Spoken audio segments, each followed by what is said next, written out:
ओम श्री परमात्मने नमः। अथ श्री हरि स्तोत्रम। जगज्जालपालं चलत कंठमालं शरच्चंद्रभालं महादैत्यकालं नभो नीलकायं दुरावारमायं सुपद्मासहायं भजेऽहं सदाम्भोधिवासं गलत्पुष्पहासं जगत्सन्निवासं सतादित्यभासं गदाचक्रशस्त्रं लसत्पीतवस्त्रं हसच्चारुवक्त्रं भजेऽहं रमाकण्ठहारं श्रुतिव्रातसारं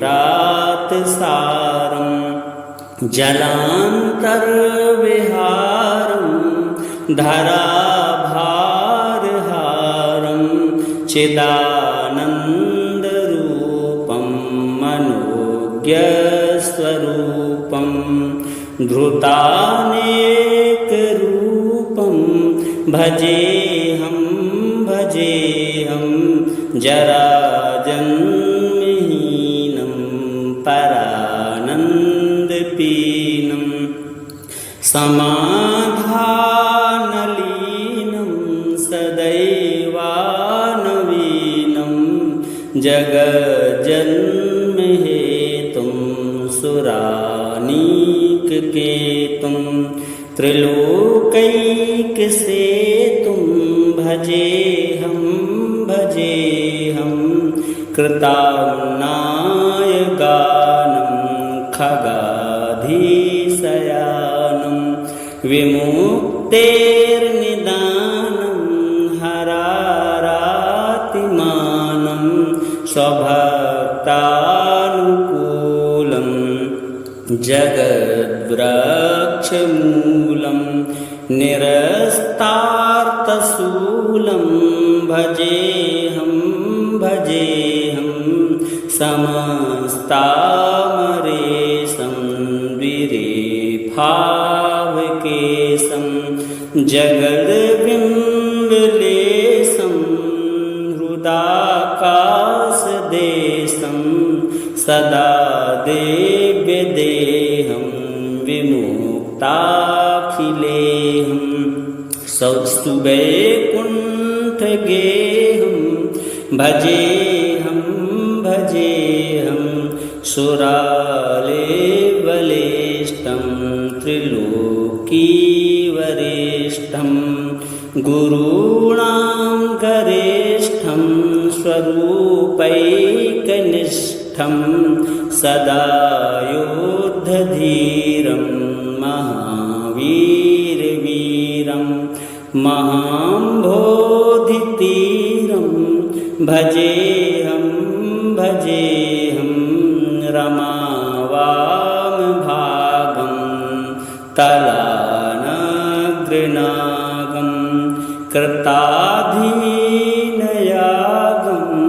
गतारागरागं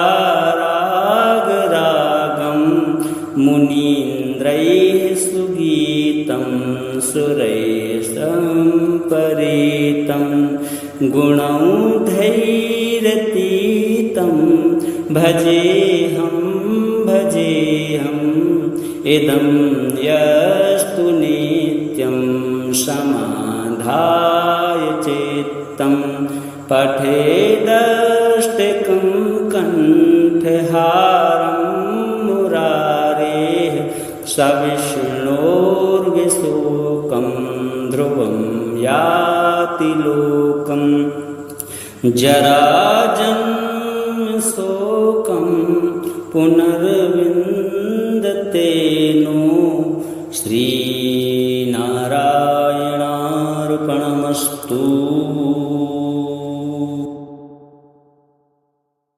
जगज्जालपालं चलत कंठमालं शरच्चन्द्रभालं महादैत्यकालं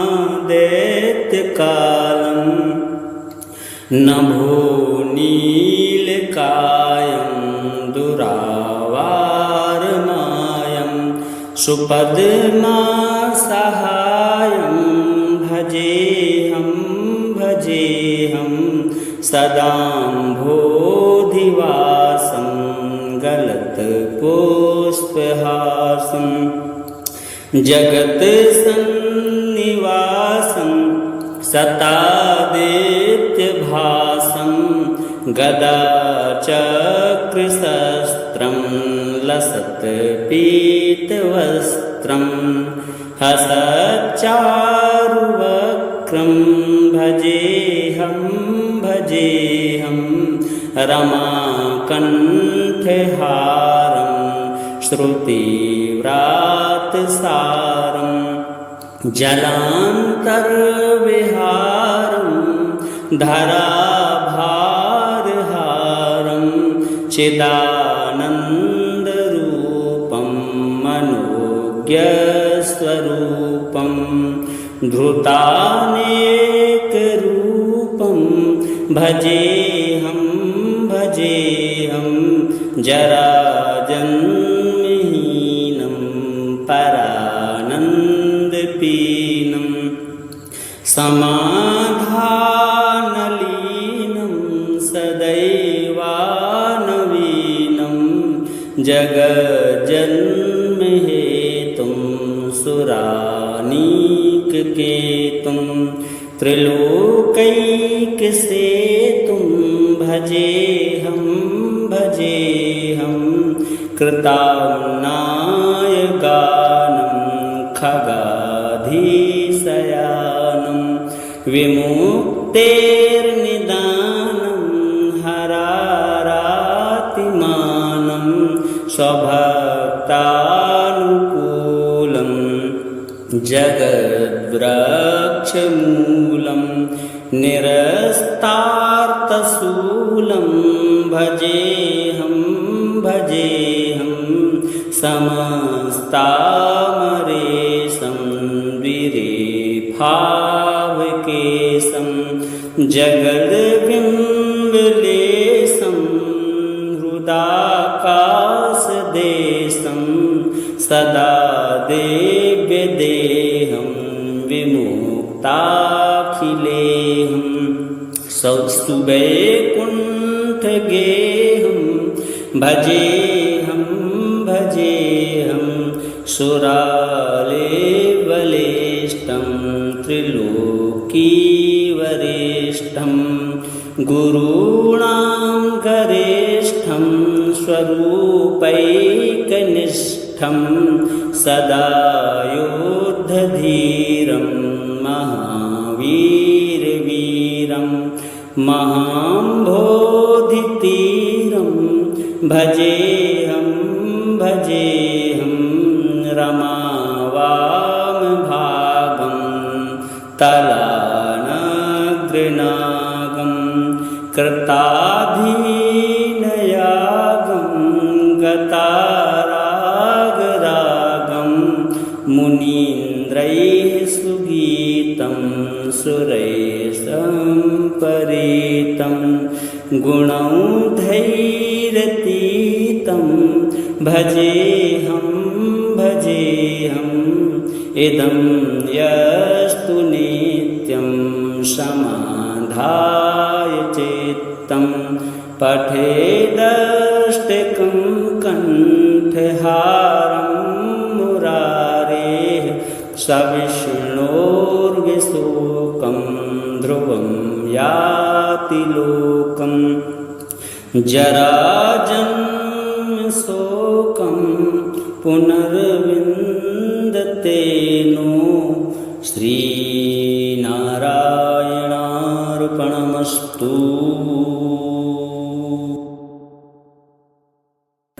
जगज्जालपालं चलत कंठमालं शरच्चन्द्रभालं महादैत्यकालं नभो नीलकायं दुरावारमायं सुपद्मासहायं भजेऽहं सदाम्भोधिवासं गलत्पुष्पहासं जगत्सन्निवासं सतादित्यभासं गदाचक्रशस्त्रं लसत्पीतवस्त्रं हसच्चारुवक्त्रं भजेऽहं रमाकण्ठहारं श्रुतिव्रातसारं जलान्तर्विहारं धराभारहारं चिदानन्दरूपं मनोज्ञस्वरूपं धृतानेकरूपं भजेऽहं जराजन्महीनं परानन्दपीनं समाधानलीनं सदैवानवीनं जगज्जन्महेतुं सुरानीककेतुं त्रिलोकैकसेतुं भजेऽहं कृताम्नायगानं खगाधीशयानं विमुक्तेर्निदानं हरारातिमानं स्वभक्तानुकूलं जगद्वृक्षमूलं निरस्तार्थशूलं भजेऽहं समस्तामरेशं द्विरेफावकेशं जगद्बिम्बलेशं हृदाकाशदेशं सदा देव्यदेहं विमुक्ताखिलेहं सौस्तुवैकुण्ठगेहं भजेऽहं सुरालेबलेष्टं त्रिलोकीवरेष्ठं गुरूणां गरेष्ठं स्वरूपैकनिष्ठं सदा योद्धधीरं महावीरवीरं महाम्भोधितीरं भजेऽहं रमावामभागं तलानग्रनागं कृताधीनयागं गतारागरागं मुनीन्द्रैः सुगीतं सुरैः सम्परीतं गुणौघैरतीतं भजेऽहं इदं यस्तु नित्यं समाधाय चित्तं पठेदष्टकं कण्ठहारं मुरारेः सविष्णोर्विशोकं ध्रुवं याति लोकं जराजन्मशोकं पुनर्विन्दते नो श्रीनारायणार्पणमस्तु।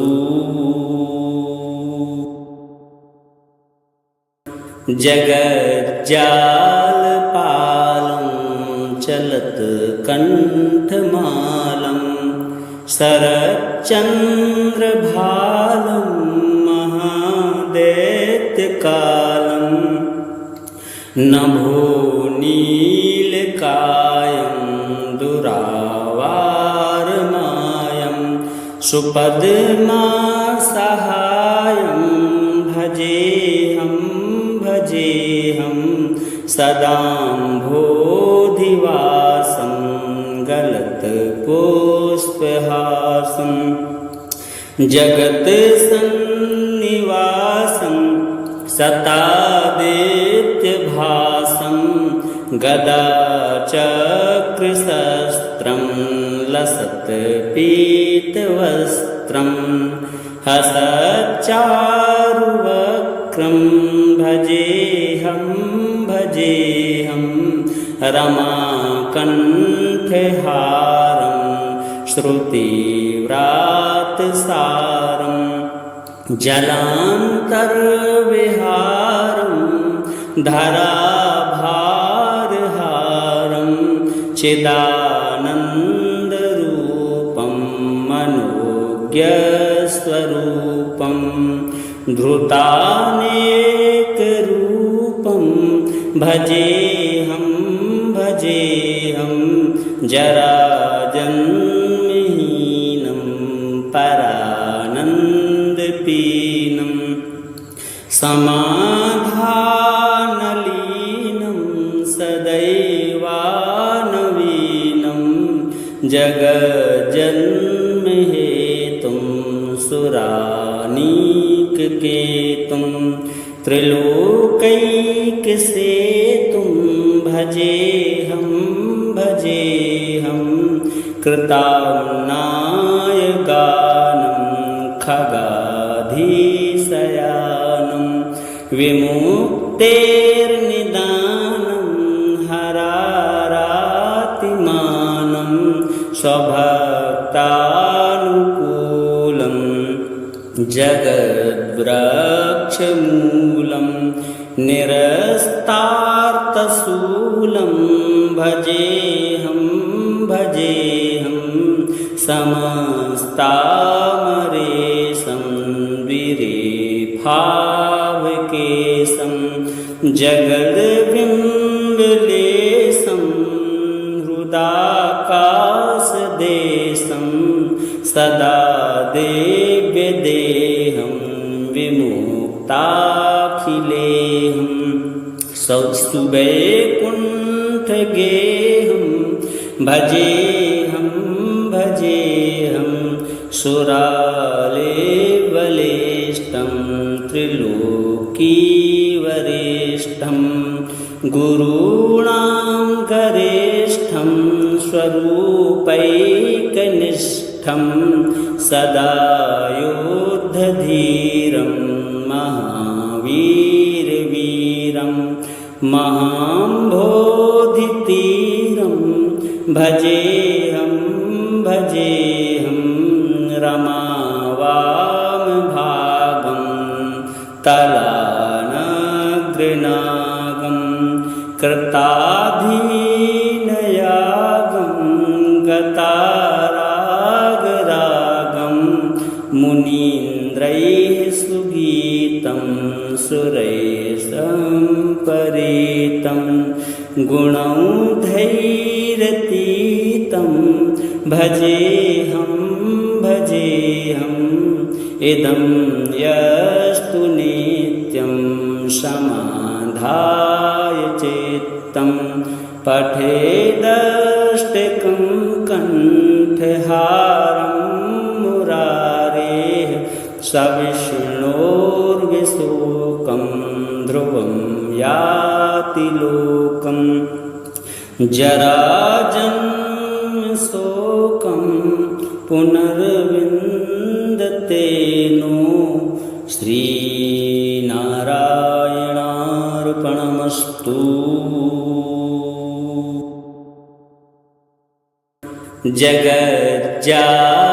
जगज्जालपालं चलत्कण्ठमालं शरच्चन्द्रभालं महादैत्यकालं नभो नीलकायं दुरावारमायं सुपद्मा सहायं भजेऽहं सदाम्भोधिवासं गलत्पुष्पहासं जगत्सन्निवासं सतादित्यभासं गदाचक्रशस्त्रं लसत्पीतवस्त्रं हसच्चारुवक्त्रं भजेऽहं रमाकण्ठहारं श्रुतिव्रातसारं जलान्तर्विहारं धराभारहारं चिदानन्दरूपं मनोज्ञस्वरूपं धृतानेकरूपं भजेऽहं जराजन्महीनं परानन्दपीनं समाधानलीनं सदैवानवीनं जगज्जन्महेतुं सुरानीककेतुं त्रिलोकैकसेतुं भजेऽहं कृताम्नायगानं खगाधीशयानं विमुक्तेर्निदानं हरारातिमानं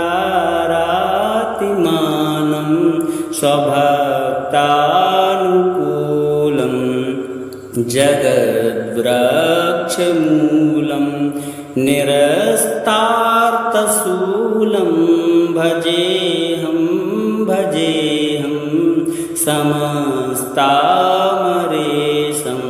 द्विरेफावकेशं जगद्बिम्बलेशं हृदाकाशदेशं सदा देव्यदेहं विमुक्ताखिलेहं सौस्तुवैकुण्ठगेहं भजेऽहं सुरालेवलेष्टं त्रिलोकीवरेष्ठं गुरूणां गरेष्ठं स्वरूपैकनिष्ठं सदा योद्धधीरं महावीरवीरं महाम्भोधितीरं भजेऽहं रमावामभागं तलानग्रनागं कृताधीनयागं गतारागरागं मुनीन्द्रैः सुगीतं सुरैः सम्परीतं गुणौघैरतीतं भजेऽहं इदं यस्तु नित्यं समाधाय चित्तं पठेदष्टकं कण्ठहारं मुरारेः सविष्णोर्विशोकं ध्रुवं याति लोकं जराजन्मशोकं पुनर्विन्दते नो श्रीनारायणार्पणमस्तु।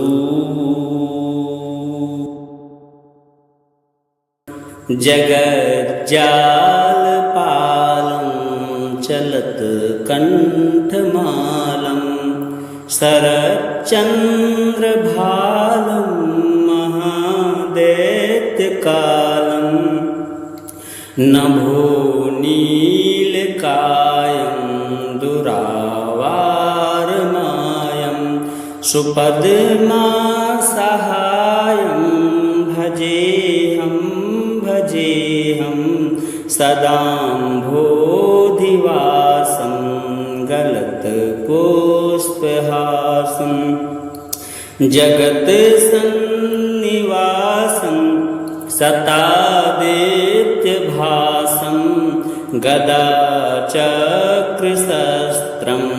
लसत्पीतवस्त्रं हसच्चारुवक्त्रं भजेऽहं रमाकण्ठहारं श्रुतिव्रातसारं जलान्तर्विहारं धराभारहारं चिदानन्दरूपं मनोज्ञस्वरूपं धृतानेकरूपं भजेऽहं जराजन्महीनं परानन्दपीनं समाधानलीनं सदैवानवीनं जगज्जन्महेतुं सुरानीककेतुं त्रिलोकैकसेतुं भजेऽहं कृताम्नायगानं खगाधीशयानं विमुक्तेर्निदानं हरारातिमानं स्वभक्तानुकूलं जगद्वृक्षमूलं निरस्तार्थशूलं भजेऽहं समस्तामरेशं द्विरेफावकेशं जगद्बिम्बलेशं हृदाकाशदेशं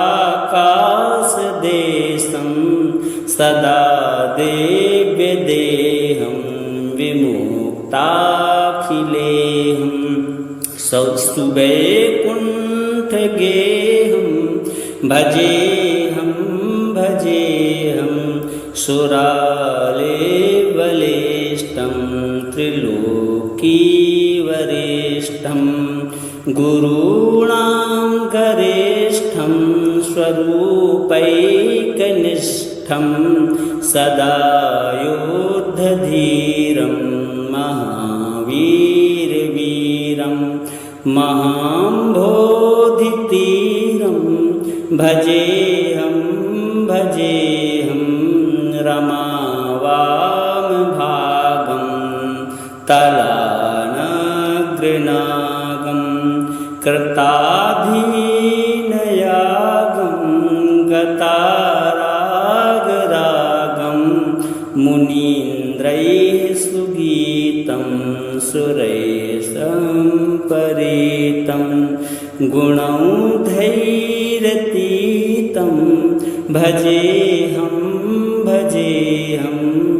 इदं यस्तु नित्यं समाधाय चित्तं पठेदष्टकं कण्ठहारं मुरारेः सविष्णोर्विशोकं ध्रुवं याति लोकं जराजन्मशोकं पुनर्विन्दते नो श्रीनारायणार्पणमस्तु।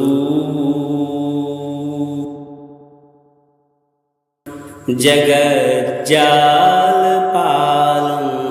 चलत्कण्ठमालं शरच्चन्द्रभालं महादैत्यकालं नभो नीलकायं दुरावारमायं सुपद्मासहायं भजेऽहं सदाम्भोधिवासं गलत्पुष्पहासं जगत सन्निवासं सतादित्यभासं गदा चक्रशस्त्रं लसत्पीतवस्त्रं हसच्चारुवक्त्रं भजेऽहं रमाकण्ठहारं श्रुतिव्रातसारं जलान्तर्विहारं धराभारहारं चिदानन्दरूपं मनोज्ञस्वरूपं धृतानेकरूपं भजेऽहं जराजन्महीनं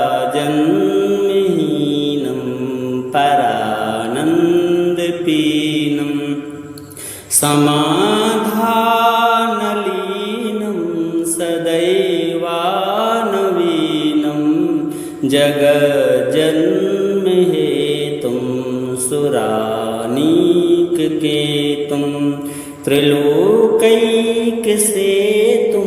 भजेऽहं कृताम्नायगानं खगाधीशयानं विमुक्तेर्निदानं हरारातिमानं स्वभक्तानुकूलं जगद्वृक्षमूलं निरस्तार्थशूलं भजेऽहं समस्तामरेशं विरेफावकेशं जगद्बिम्बलेशं हृदाकाशदेशं सदा देव्यदेहं विमुक्ताखिलेहं सौस्तुवैकुण्ठगेहं भजेऽहं सुरालेबलेष्टं त्रिलोकीवरेष्ठं गुरूणां गरेष्ठं स्वरूपैकनिष्ठं सदा योद्धधीरं महावीरवीरं महाम्भोधितीरं भजेऽहं रमावामभागं तलानग्रनागं कृताधीनयागं गतारागरागं मुनीन्द्रैः सुगीतं सुरैः सम्परीतं गुणौघैरतीतं भजेऽहं इदं यस्तु नित्यं समाधाय चित्तं पठेदष्टकं कण्ठहारं मुरारेः सविष्णोर्विशोकं ध्रुवं याति लोकं जराजन्मशोकं पुनर्विन्दते नो श्रीनारायणार्पणमस्तु।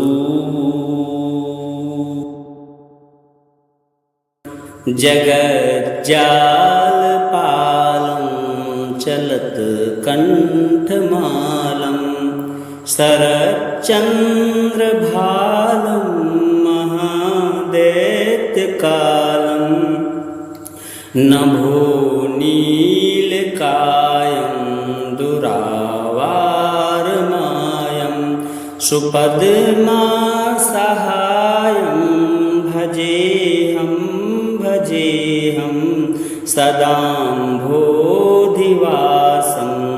गलत्पुष्पहासं जगत्सन्निवासं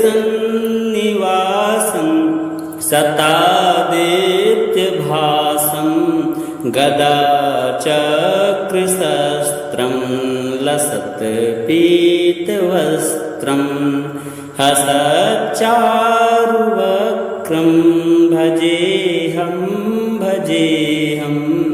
रमाकण्ठहारं श्रुतिव्रातसारं जलान्तर्विहारं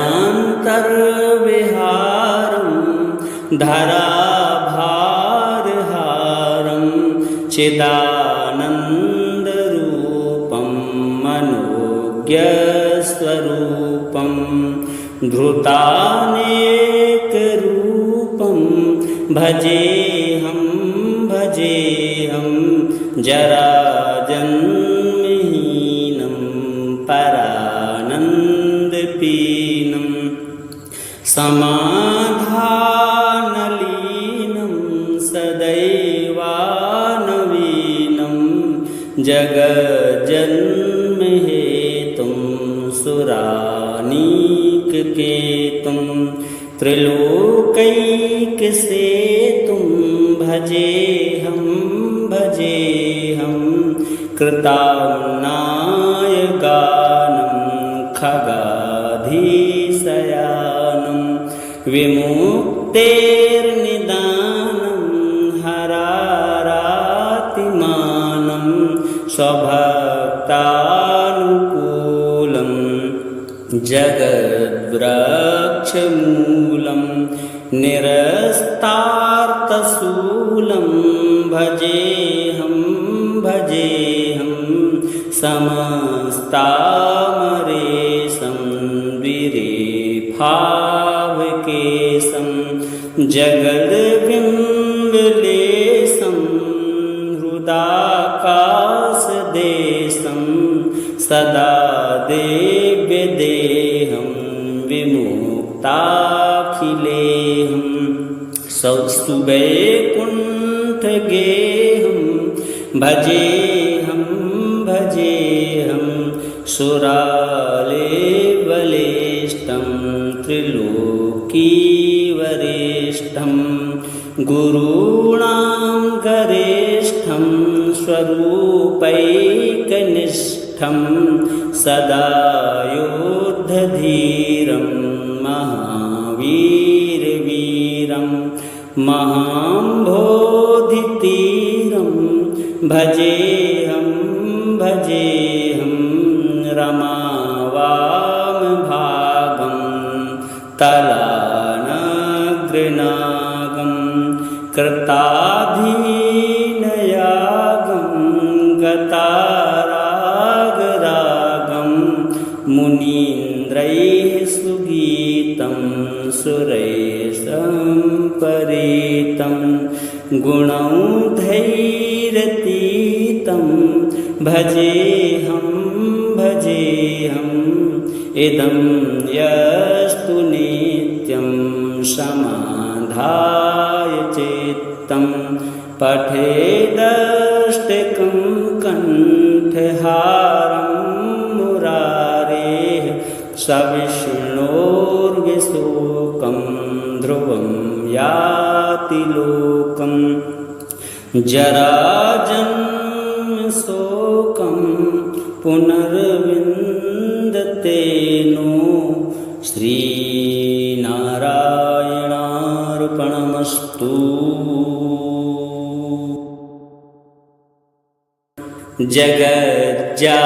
जगज्जालपालं चलत्कण्ठमालं शरच्चन्द्रभालं महादैत्यकालं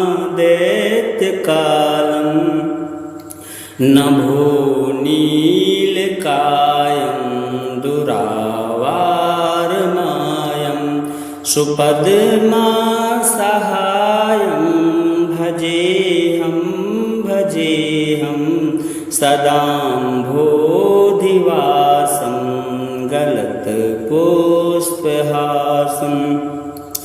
जगत्सन्निवासं सतादित्यभासं गदाचक्रशस्त्रं लसत्पीतवस्त्रं हसच्चारुवक्त्रं भजेऽहं भजेऽहं रमाकण्ठहारं श्रुतिव्रातसारं जलान्तर्विहारं धराभारहारं चिदानन्दरूपं मनोज्ञस्वरूपं धृतानेकरूपं भजेऽहं भजेऽहं जराजन्महीनं परानन्दपीनं समाधानलीनं सदैवानवीनं जगज्जन्महेतुं सुरानीककेतुं त्रिलोकैकसेतुं भजेऽहं भजेऽहं कृताम्नायगानं खगाधीशयानं विमुक्तेर्निदानं हरारातिमानं स्वभक्तानुकूलं जगद्वृक्षमूलं निरस्तार्थशूलं भजेऽहं भजेऽहं समस्तामरेशं द्विरेफावकेशं जगद्बिम्बलेशं हृदाकाशदेशं सदा देव्यदेहं विमुक्ताखिलेहं सौस्तुवैकुण्ठगेहं भजेऽहं भजेऽहं सुरालेवलेष्टं त्रिलोकीवरेष्ठं गुरूणां गरेष्ठं स्वरूपैकनिष्ठं सदा योद्धधीरं महावीरवीरं महाम्भोधितीरं भजेऽहं भजेऽहं रमावामभागं तलानग्रनागं कृताधीनयागं गतारागरागं मुनीन्द्रैः सुगीतं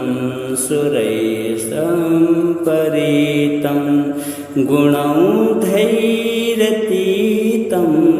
भजेऽहं भजेऽहं इदं यस्तु नित्यं समाधाय चित्तं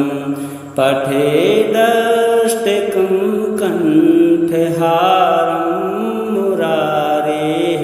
सविष्णोर्विशोकं ध्रुवं याति लोकं जराजन्मशोकं पुनर्विन्दते नो श्रीनारायणार्पणमस्तु।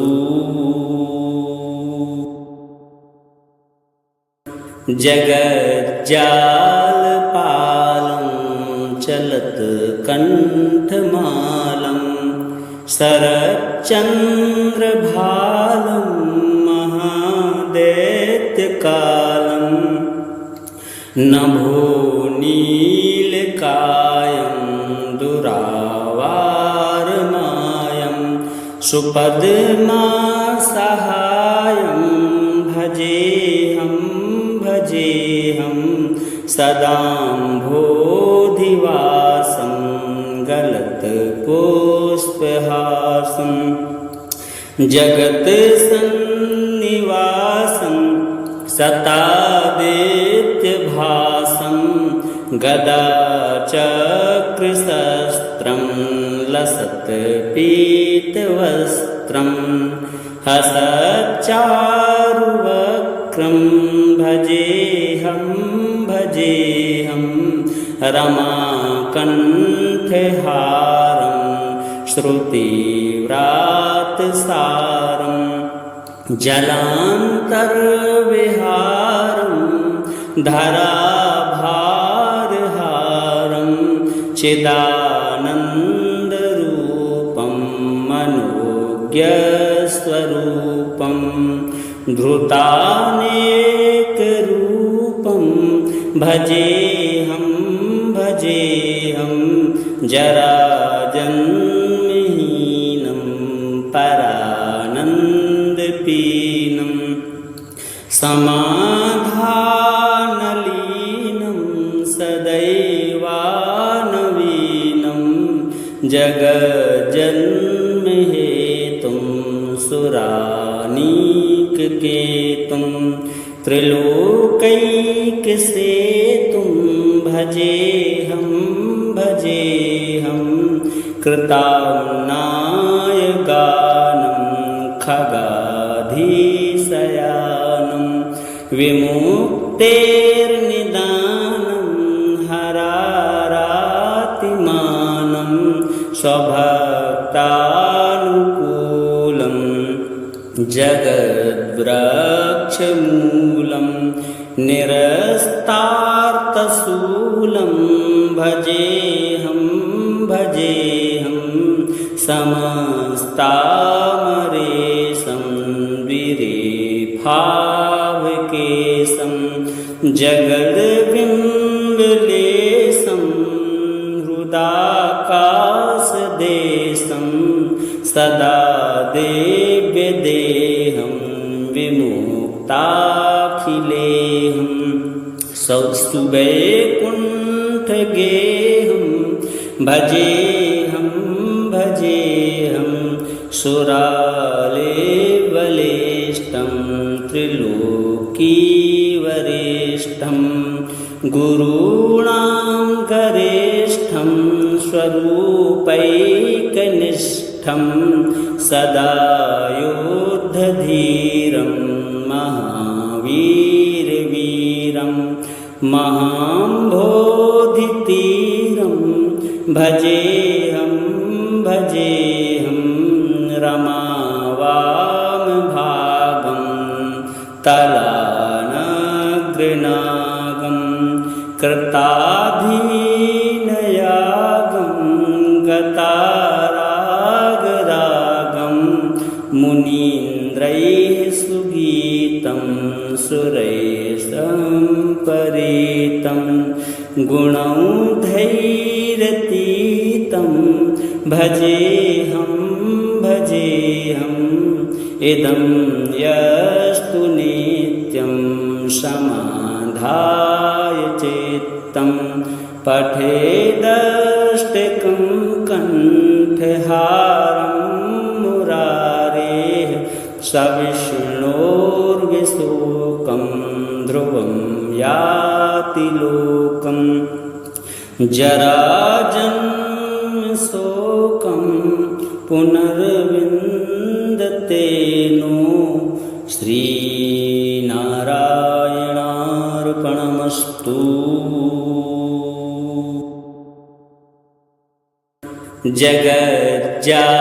जगज्जालपालं चलत्कण्ठमालं शरच्चन्द्रभालं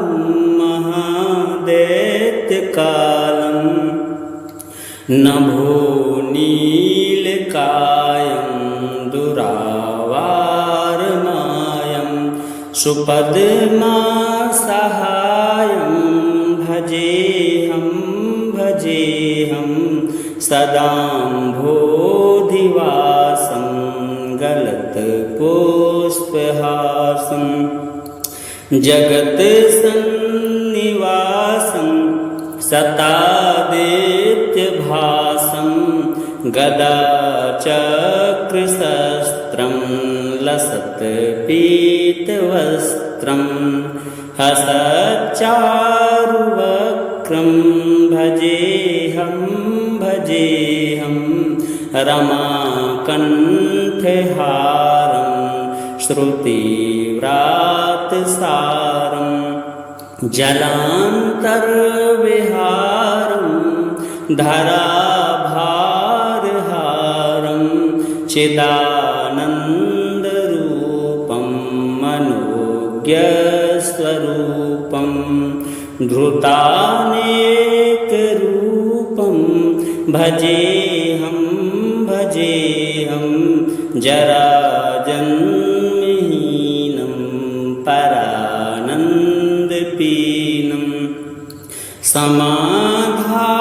समाधानलीनं सदैवानवीनं जगज्जन्महेतुं सुरानीककेतुं त्रिलोकैकसेतुं भजेऽहं कृताम्नायगानं खगाधीशयानं विमुक्तेर्निदानं हरारातिमानं स्वभक्तानुकूलं